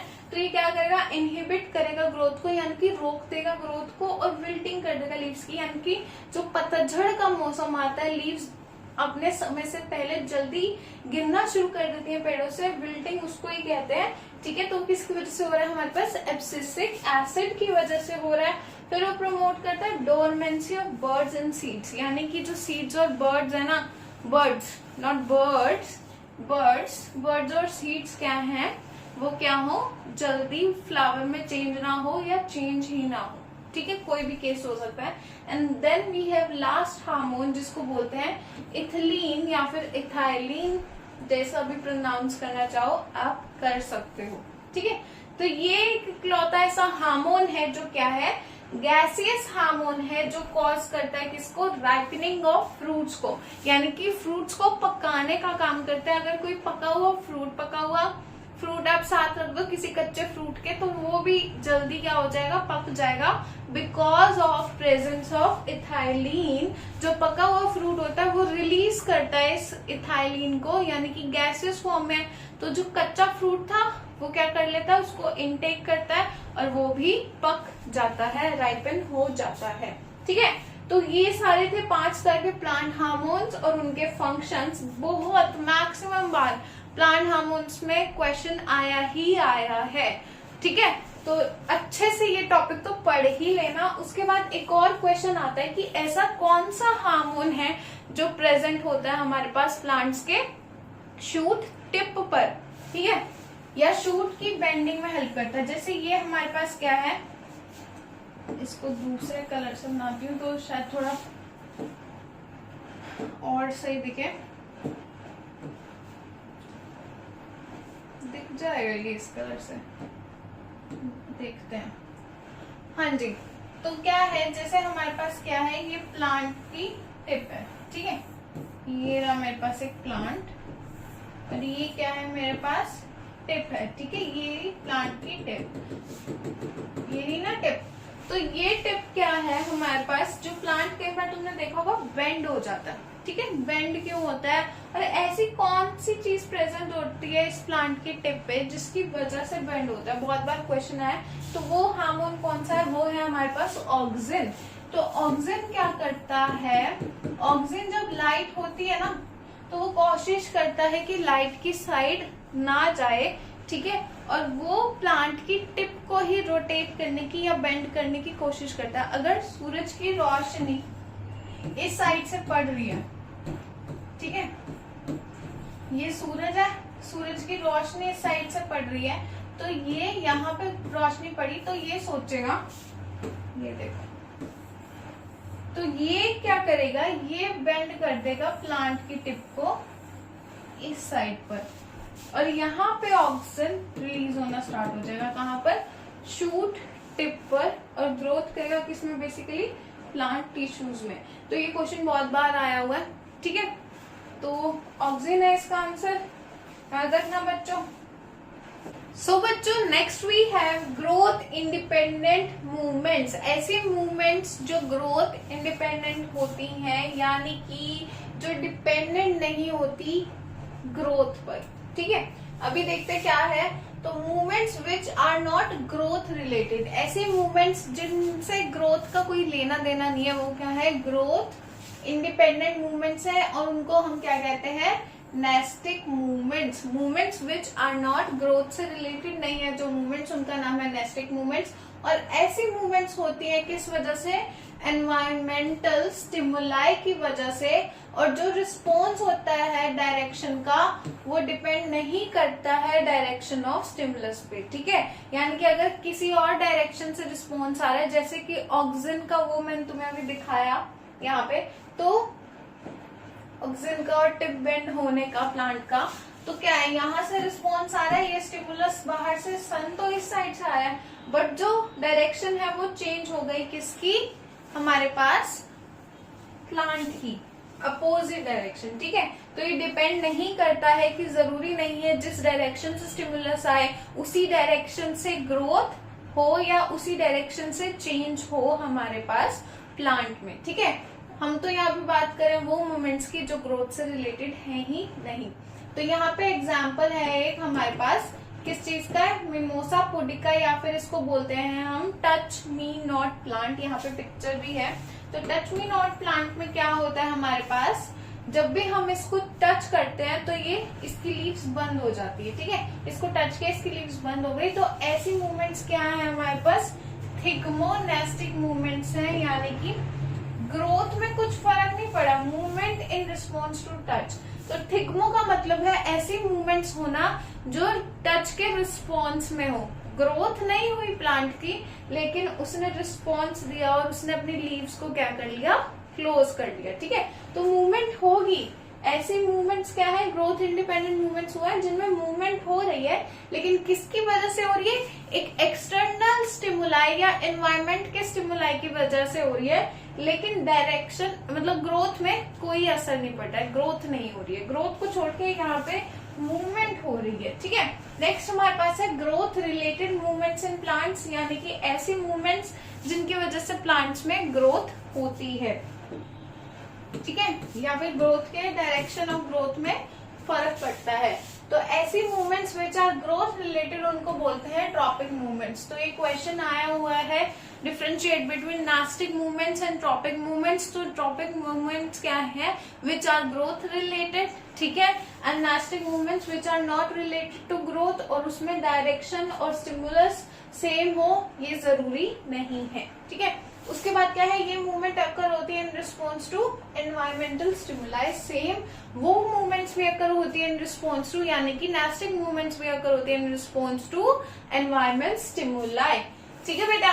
और क्या है, डायरेक्शन ऑफ रिस्पॉन्स क्या है, डिपेंड करता है किस पे, डायरेक्शन ऑफ स्टिमुलस पे, लेकिन वो इंडिपेंडेंट थी, नास्टिक मूवमेंट्स इंडिपेंडेंट है, उस पे हमें डायरेक्शन ऑफ स्टिमुलस डिपेंड नहीं करता है डायरेक्शन ऑफ रिस्पॉन्स पर, लेकिन यहाँ पे जो रिस्पॉन्स है वो पक्का डिपेंड करेगा किस पर, डायरेक्शन ऑफ, जिस डायरेक्शन से हमें स्टिमुलस मिल रहा है उसी डायरेक्शन पर रिस्पॉन्स किया जाएगा। तो इसके कुछ एग्जाम्पल्स हैं हमारे पास यहाँ पे। एग्जाम्पल है phototropic movements, geotropic movements, chemotropic movements, hydrotropic movements, और lastly we have thigmotropic movements. तो फोटोट्रॉपिक मूवमेंट्स वो मूवमेंट्स हैं जो लाइट डिपेंडेंट होती है, जो इनका मतलब लाइट की वजह से वो चेंज करती है अपने ग्रोथ की डायरेक्शन, ठीक है। उसके बाद क्या है, gravity dependent, chemical dependent, water और टच डिपेंडेंट। ये भी हम ढंग से पढ़ते हैं कि क्या क्या चल रहा है। तो सबसे पहली है जियोट्रॉपिज्म। तो जियोट्रॉपिज्म वो मूवमेंट है प्लांट के पार्ट्स की जो रिस्पॉन्स करती है किसमें, अर्थ के ग्रेविटेशनल फोर्स के अकॉर्डिंगली, उसको बोल रहे हैं हम जियोट्रॉपिज्म या ग्रेविट्रॉपिज्म। ऐसी मूवमेंट्स जो रिस्पॉन्स करती है किसके, ग्रेविटी के फोर्स के अकॉर्डिंगली, ठीक है। अब क्या है, अगर टूवर्ड्स ग्रेविटी हमें पता है कि नीचे की साइड लग रही है, नीचे की तरफ ही लग रही है, ठीक है, डाउन टू द अर्थ लग रही है। तो अगर टूवर्ड्स ग्रेविटी की तरफ मूवमेंट हो रही है, प्लांट की ग्रोथ हो रही है, प्लांट के पार्ट्स की, तो उसको हम बोलेंगे किस तरह का जियोट्रॉपिज्म है, पॉजिटिव जियोट्रॉपिज्म है। और अगर ग्रेविटी से अवे हो रही है, यानी कि उल्टा हो रही है, ग्रेविटी नीचे लग रही है और अपोजिट डायरेक्शन में ऊपर वाली साइड ग्रोथ हो रही है, मूवमेंट हो रही है, तो उसको हम क्या बोलेंगे, नेगेटिव जियोट्रॉपिज्म, ठीक है। और इसका क्या है, ये एक क्लासिक एग्जांपल है, बुक में भी गिवन है एनसीईआरटी में, कि जो रूट है वो ग्रो करती है टुवर्ड्स ग्रेविटी, ठीक है। रूट्स नीचे की साइड होती है सॉइल में, बट जो शूट है वो away from the gravity grow करती है। तो इसलिए शूट में होता है नेगेटिव जियोट्रॉपिज्म और रूट में होता है हमारे पास positive geotropism. I hope geotropism clear हो गया। Next we have hydrotropism and phototropism. तो फोटोट्रॉपिज्म क्या है, movement of plant parts in response to light. अब लाइट के रिस्पॉन्स में जो मूवमेंट होगी प्लांट के पार्ट्स की, उसको बोलेंगे हम फोटोट्रॉपिज्म, ठीक है। अगर लाइट के टुवर्ड्स हो रही है तो पॉजिटिव फोटोट्रॉपिज्म है। जैसे सनफ्लावर है, जिस साइड पे सन होता है उसी साइड पे बेंड होता है, उसी साइड पे ग्रो करना स्टार्ट करता है, that is our positive phototropism. And अगर हम बात करें नेगेटिव फोटोट्रॉपिज्म की, जो लाइट के अपोजिट डायरेक्शन में ग्रोथ करे, उसको बोलेंगे हम away from the light, negative phototropism. अब यहाँ पे देखो, स्टेम्स मूव टुवर्ड्स लाइट, तो जो शूट्स हैं वो क्या करती हैं, मूव करती हैं। अगर एक प्लांट है, यहाँ पे बनाते हैं, अगर एक प्लांट है, ठीक है, गमला ही ले लो, वही वाला। और ये रहा हमारा प्लांट, ठीक है। तो ये हमारी शूट है, ये हमारी शूट है। अब अगर इसके पास रूट भी होगी, शूट है तो ये रूट्स भी होंगी यहाँ पे, ठीक है।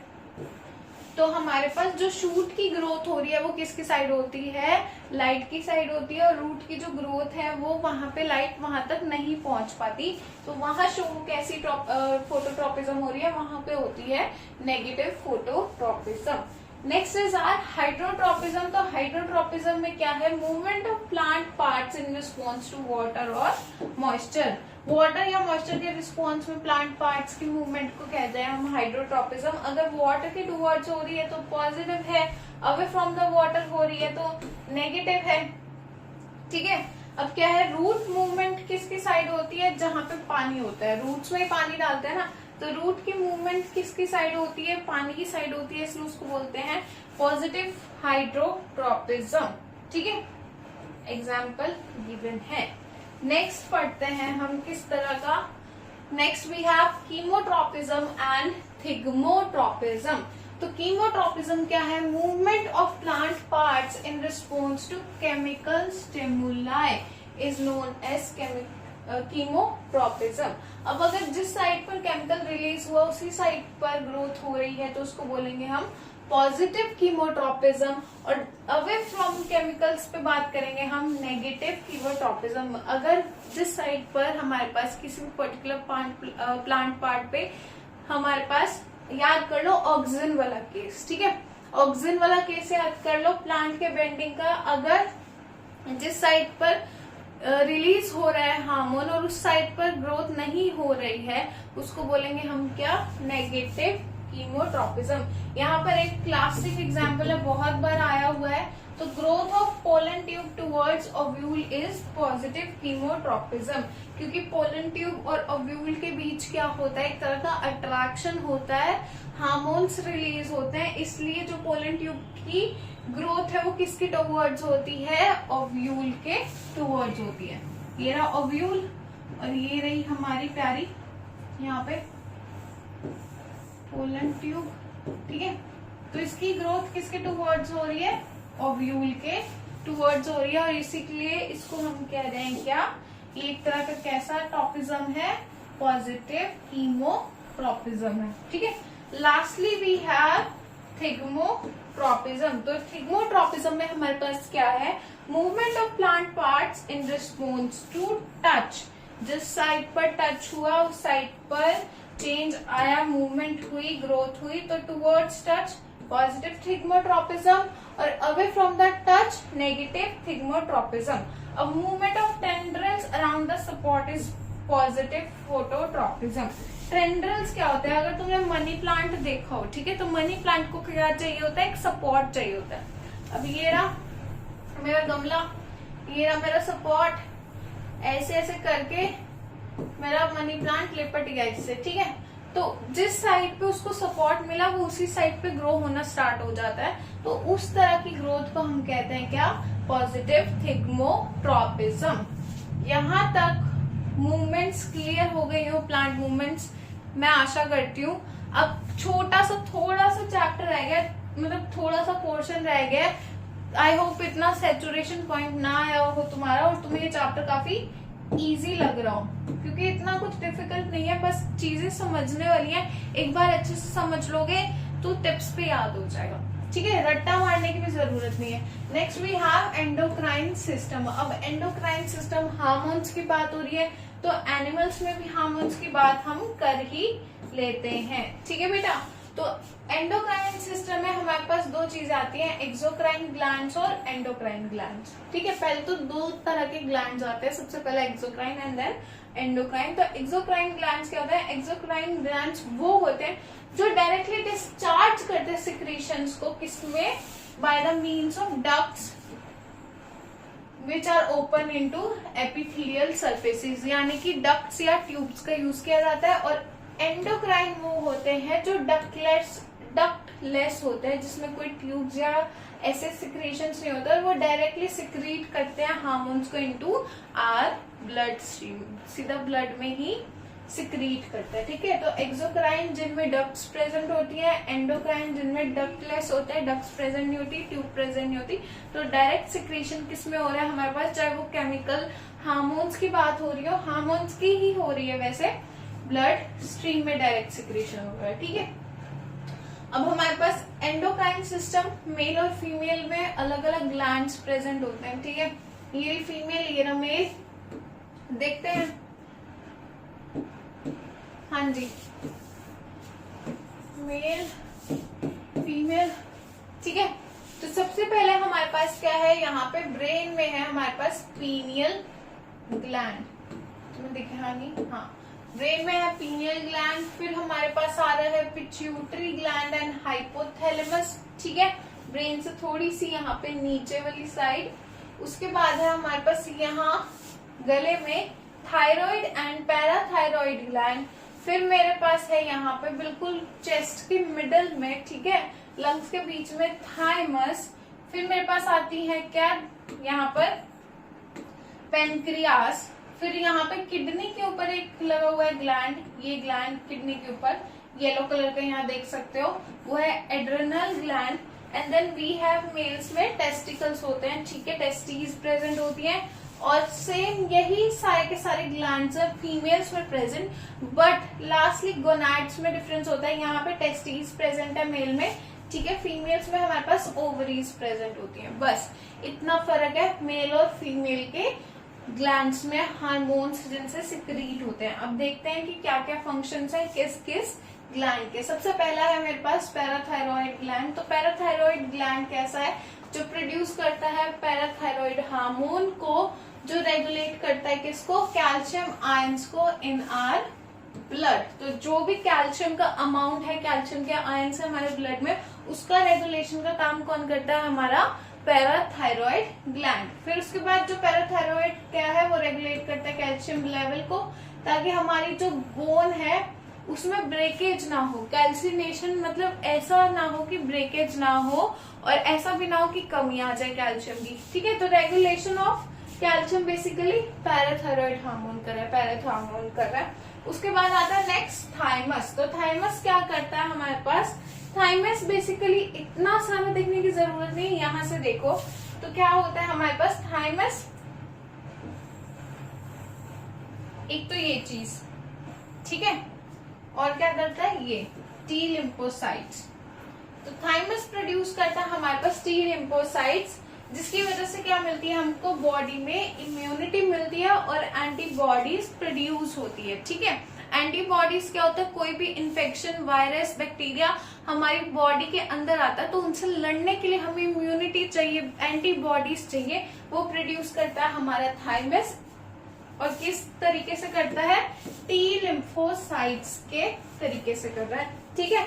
उसके बाद क्या, थाइमस ना छोटा होता जाता है जैसे जैसे बच्चा बड़ा होना स्टार्ट हो जाता है, और इसी वजह से कहते हैं कि जो बूढ़े लोग होते हैं उनकी इम्यूनिटी वीक होती है। अब एक क्वेश्चन यहाँ से आता है कि why it is so that individuals with higher age have lesser immunity, मतलब जो ज्यादा बूढ़े लोग हैं उनमें कम इम्यूनिटी क्यों है, क्योंकि जैसे एज बढ़ती है वैसे थाइमस ग्लैंड स्मॉल होता जाता है, और इसलिए थाइमोसिन जो हार्मोन है वो उसकी प्रोडक्शन भी कम हो जाती है, ठीक है। इसलिए इम्यून सिस्टम वीक होता जाता है, इम्यूनिटी, टी लिम्फोसाइट्स जो सेल होते हैं उनकी प्रोडक्शन भी कम हो जाती है। Next we have pituitary gland. Pituitary बिल्कुल पी साइज्ड ग्लैंड, मटर के जितना छोटा सा, ठीक है, और कहाँ पे, बेस ऑफ ब्रेन में, यहाँ पे बिल्कुल बेस ऑफ ब्रेन में लोकेटेड है। इसमें हाइपोथैलेमस जो पोर्शन मैंने ब्रेन में बताया था वहां पर हाइंड ब्रेन में प्रेजेंट है ये बेसिकली। उसके बाद क्या है, ये मास्टर ग्लैंड है, इसको हम मास्टर ग्लैंड के नाम से भी जानते हैं, जो कंट्रोल करता है सिक्रीशंस को, बहुत सारे सिक्रीशंस को पूरे अदर एंडोक्राइन ग्लैंड्स के, मतलब जो और भी एंडोक्राइन ग्लैंड है उनके सिक्रीशंस को क्या करता है, कंट्रोल करता है। और ये खुद सिक्रीट करता है किसको, ग्रोथ हार्मोन को, कैपिटल GH। तो ग्रोथ हार्मोन क्या है, जिसकी वजह से एक इंसान की ग्रोथ होती है, बेसिकली हाइट बढ़ना, कम होना, छोटा होना। एक ये फैक्टर भी है जेनेटिक्स के हिसाब से, हेरिडिटी के हिसाब से, तो है ही है, लेकिन एक ये फैक्टर भी है कि ग्रोथ हार्मोन कितनी क्वांटिटी में रिलीज हो रहा है। अगर अंडर सिक्रीशन हो रहा है यानी कि कम सिक्रीट हो रहा है ग्रोथ हार्मोन, तो उसकी वजह से होता है ड्वार्फिज्म, हाइट छोटी रह जाती है। और अगर ओवर सिक्रीशन होता है तो उससे होता है जाइंटेंटिज्म, ठीक है, चिल्ड्रंस में, बच्चों में। और एक्रोमेगेली इन एडल्ट्स। अगर द ग्रेट खली को देखा हो तुम सबने, तो वो शिकार किसके होंगे? जाइंटेंटिज्म के होंगे, क्योंकि वो बहुत ज्यादा जाइंट है। क्योंकि उनमें कह सकते हैं हम, हो सकता है कि ओवर सिक्रीशन हुई हो ग्रोथ हार्मोन की, ठीक है। उसके बाद है थायराइड ग्लैंड। तो थायराइड ग्लैंड क्या है हमारे पास? ऐसा ना बटरफ्लाई शेप्ड का ग्लैंड है, और कहाँ है? थ्रोट में, हमारी यहाँ पे थ्रोट में, ठीक है। ये सिक्रीट करता है थायरॉक्सिन को, जो हेल्प करता है रेगुलेट करने में किसको? बॉडी के मेटाबॉलिज्म को। बॉडी में जितनी भी मेटाबॉलिक एक्टिविटीज हो रही हैं, ब्रेकेज करना फूड की, फिर उसके बाद रेस्पिरेशन करना, ये सारा काम मेटाबॉलिक एक्टिविटीज, और हमारा जो बॉडी का वेट है उसको मेंटेन करने में थायराइड ग्लैंड का बहुत बड़ा हाथ है, ठीक है। थायरॉक्सिन रिलीज कर रहा है, ये हार्मोन का नेम है थायरॉक्सिन, ग्लैंड का नाम है थायराइड, और उसका फंक्शन क्या है? रेगुलेट करता है मेटाबॉलिज्म को, किसको? मेटाबॉलिक एक्टिविटीज को। अब ये ग्लैंड का नाम, हार्मोन कौन से रिलीज करता है और एक एक फंक्शन आता ही आता है, तो प्लीज थोड़ा सा कॉन्सेंट्रेट करके पढ़ना, इतना कुछ मुश्किल है नहीं इसमें, ठीक है। अब क्या है एक और चीज, iodine is required for the synthesize of thyroxine. तो थायरॉक्सिन को अच्छे ढंग से सिंथेसाइज करने के लिए आयोडीन नेसेसरी होता है। तो इस पे एक क्वेश्चन बनता है कि why we are advised to take iodized salt. तो ऐसा क्यों है कि हमें एडवाइस किया जाता है कि आप आयोडाइज्ड नमक ही लो, क्योंकि अगर आयोडीन नहीं मिलेगा तो क्या होगा कि सिंथेसिस ऑफ थायरॉक्सिन नहीं होगा, और इसकी वजह से एक बीमारी हो जाती है, जिस बीमारी का नाम क्या है? गोइटर, ठीक है। अगर हम अच्छे से नहीं आयोडीन इनटेक करेंगे तो थायरॉक्सिन कम क्वांटिटी में सिक्रीट होगा और गोइटर हो जाएगा। गोइटर बेसिकली स्वेलिंग आ जाती है बहुत ज्यादा आपके नेक पर, ठीक है। In case of iodine deficiency तो अंडर सिक्रीशन में क्या हो जाता है? गोइटर हो जाता है। ये मैं बता चुकी हूँ तुम्हें, अभी बताया, ठीक है। चलिए नेक्स्ट वी हैव पेनक्रियास। तो पेनक्रियास लीफ लाइक ग्लैंड है जो प्रेजेंट होता है किसमें? स्टमक के बिहाइंड में, ठीक है, स्टमक के पीछे है। और ये क्या करता है? एक एंडोक्राइन और एक्सोक्राइन ग्लैंड दोनों है। अब इस पे भी क्वेश्चन आया हुआ है कि name the gland which work as endocrine as well as exocrine gland। तो that is our pancreas। क्योंकि एंडोक्राइन इसलिए क्योंकि ये मैन्युफैक्चर करते हैं दो हार्मोन, एक तो इंसुलिन और ग्लूकागोन, ठीक है। डायबिटीज सुना है? डायबिटीज शुगर हो जाती है, तो वो डायबिटीज और शुगर किस वजह से होती है? क्योंकि इंसुलिन का लेवल ऊपर नीचे हो जाता है या ग्लूकागोन का लेवल ऊपर नीचे हो जाता है, ठीक है। तो डायबिटीज में भी टाइप्स होते हैं, एक तरह की डायबिटीज नहीं होती है। ये दोनों के दोनों हार्मोन्स क्या करते हैं? हमारे ब्लड शुगर लेवल को रेगुलेट करने में मदद करते हैं, ठीक है। अब एंडोक्राइन तो इसलिए क्योंकि ये रिलीज करता है, मैन्युफैक्चर करता है, बनाता है इंसुलिन और ग्लूकागोन को। और एक्सोक्राइन इसलिए क्योंकि ये सिक्रीट करता है एंजाइम्स जो ब्रेक करता है किसको? प्रोटीन, लिपिड्स, कार्बोहाइड्रेट्स और न्यूक्लिक एसिड को, ठीक है। अब इसके दो दो फंक्शंस है, इसलिए इसको हम बोलते हैं कि ये एंडोक्राइन और एक्सोक्राइन दोनों तरीके से काम कर रहा है। उसके बाद क्या है? इनसफिशिएंट अमाउंट ऑफ इंसुलिन क्या करता है? वो लीड करता है किस बीमारी से? डायबिटीज या फिर शुगर हो जाती है अगर इंसुलिन का अमाउंट ढंग से सिक्रीट ना हो रहा हो हमारी बॉडी में। लास्टली वी हैव, लास्टली तो नहीं शायद, हाँ भी रहते हैं ना, गोनाड्स रहते हैं। लास्टली से पहले हमारे पास क्या है? एड्रेनल ग्लैंड्स है, ठीक है। तो एड्रेनल ग्लैंड्स पेयर्स में होते हैं, किडनीज के ऊपर है। जैसे ये मेरे पास मेरी किडनी, तो यहाँ पे ये रहा मेरा एड्रेनल ग्लैंड, ठीक है, इसके ऊपर। तो किडनी से ऊपर बना हुआ है मेरा एड्रेनल ग्लैंड।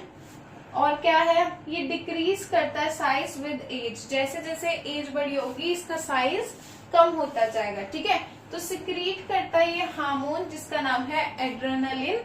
वो हेल्प करता है किसमें, in the time of flight and fight, यानी कि जब हमें बहुत ज्यादा गुस्सा आता है, बहुत ज्यादा अग्रेशन आता है, तो कौन सा हार्मोन रिलीज होता है, एड्रेनलिन रिलीज होता है। कौन से ग्लैंड से, एड्रेनल ग्लैंड से।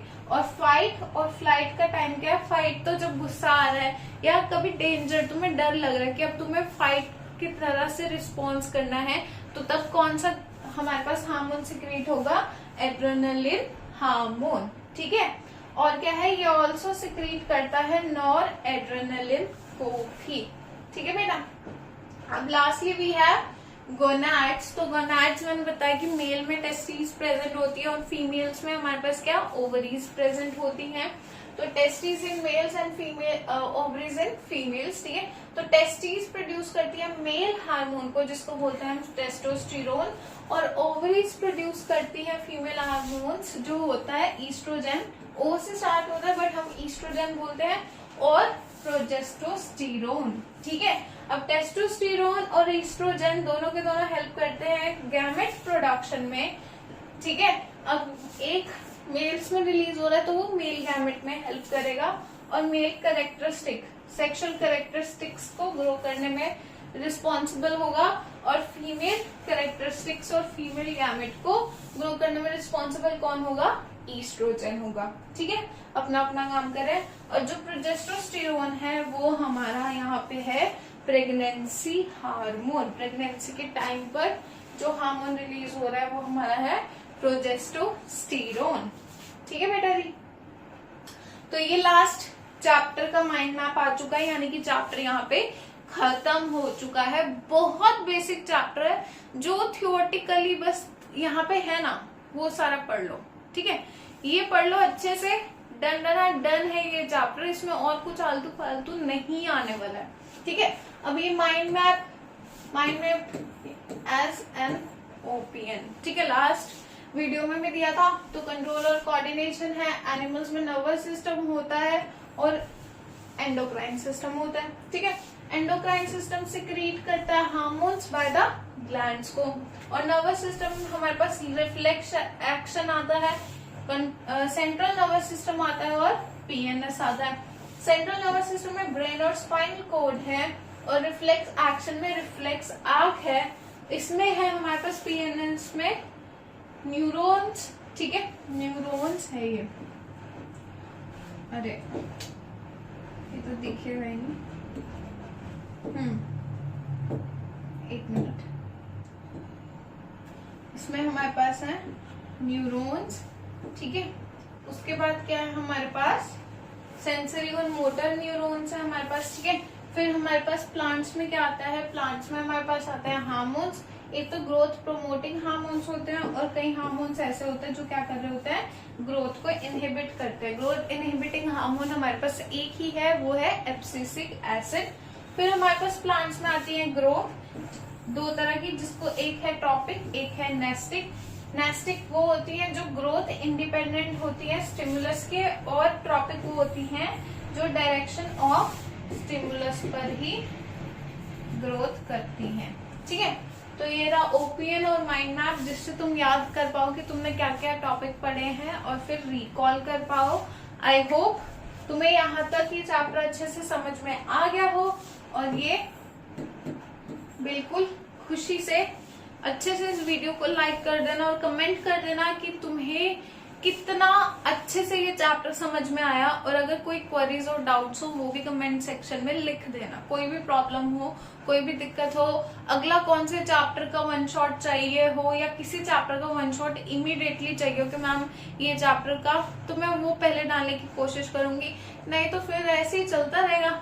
ठीक है, तो thanks for watching, and video को लाइक जरूर कर देना। ठीक है बच्चों, मिलते हैं नेक्स्ट वीडियो में।